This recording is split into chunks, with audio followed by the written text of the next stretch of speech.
సమయం 10:10 కావచ్చింది అధ్యక్ష.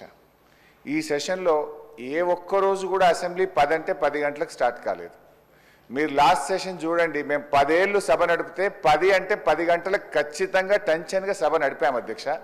సభ సమయపాలన పాటించడం అనేది చాలా ముఖ్యం అధ్యక్ష. ప్రతిరోజు కూడా ఈ సెషన్లో మీరు చూస్తే రోజు 5 నిమిషాలు 10 నిమిషాలు 15 నిమిషాలు సభ ఆలస్యంగా ప్రారంభం కావడం కరెక్ట్ కాదు అధ్యక్ష. సభ అందరికీ ఆదర్శంగా ఉండాలి, కానీ మనమే ఇట్లా ఆలస్యంగా నడపడం అయితే కరెక్ట్ కాదని మీకు మనవి చేస్తున్నాం.